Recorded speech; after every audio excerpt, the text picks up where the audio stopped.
Scholars' mode of inquiry has typically been critical, analytical, and ideally self-reflexive.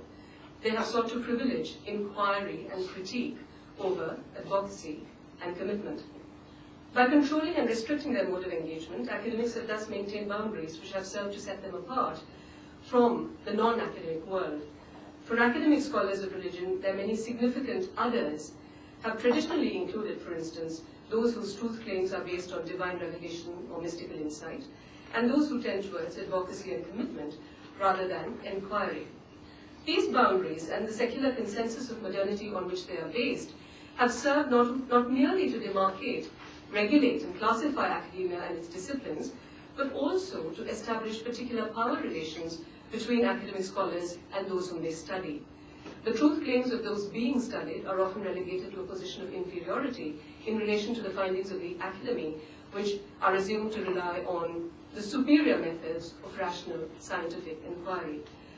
Academics are deemed to be the knowers, and they are powerful by virtue of this assumed knowledge. The model I have described here of academic knowledge production has, however, increasingly come to be challenged from within academia itself. The increased awareness of the political nature of the academic exercise, shifts in thinking brought about by feminism and post-colonial studies, as well as the postmodern turn in academia and beyond, have all served to erode, to some extent, the traditional power base of Western academia. Postmodernism, with its distrust of meta-narratives and its critique of scientific rationality and the secular consensus, has dealt a severe blow to academia's claims to superior knowledge based on scientific and rational inquiry.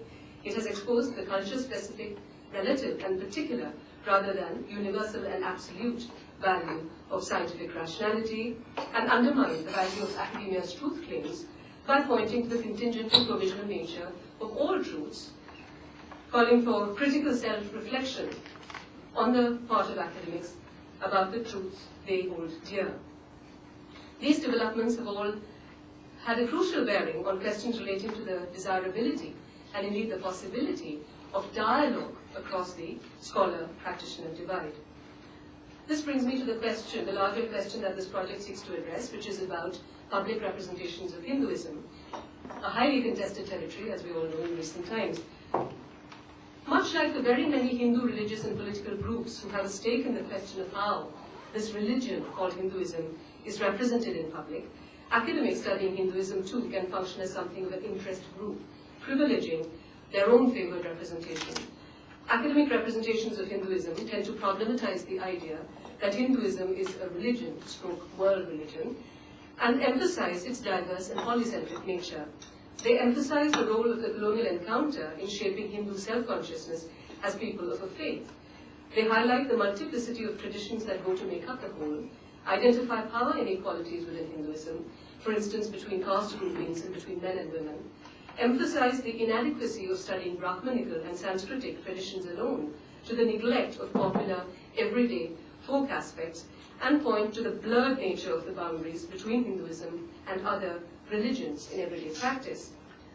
The academic representation of Hinduism as diverse, complex, and polycentric often competes in the public arena with other representations favored by Hindu groups. Some of these competing representations portray Hinduism as a more or less systematic and tidy religion with identifiable core texts, shared beliefs, and shared practices. These representations often rely on a largely Brahmanical understanding of Hinduism. Many are concerned to assert what they perceive as the glory of Hinduism, particularly Hinduism's past, and to foster a sense of Hindu pride among Hindus. These representations are often tailored to suit what are perceived as standards of respectability, in quotes, in a modern liberal context. Revisioning Hinduism in this way often entails erasing out from these representations elements like caste and gender inequalities, polytheism, and image worship that could seem problematic to certain audiences. Other competing representations are often concerned less with systematizing Hinduism as a religion with core beliefs, texts, and practices, and focus more on asserting a shared sense of Hinduness, Hindutva, a unified Hindu identity based on claims of a primordial Hindu essence to the relative neglect of historical agency. Such representations are concerned to define Hindus against identifiable others, often Muslims and Christians, and to lay claim to Hindu nationhood on the basis of majoritarian principles. Authors of such representations challenge the idea of India as a secular nation-state, inviting opposition from secularists who resist the desecularization of the Indian public arena by the Hindu right. From the point of view of academic scholars of Hinduism, clearly, their significant others are many and varied. Over the last few decades, the walls between academic scholarship on Hinduism and the outside world have been decisively breached.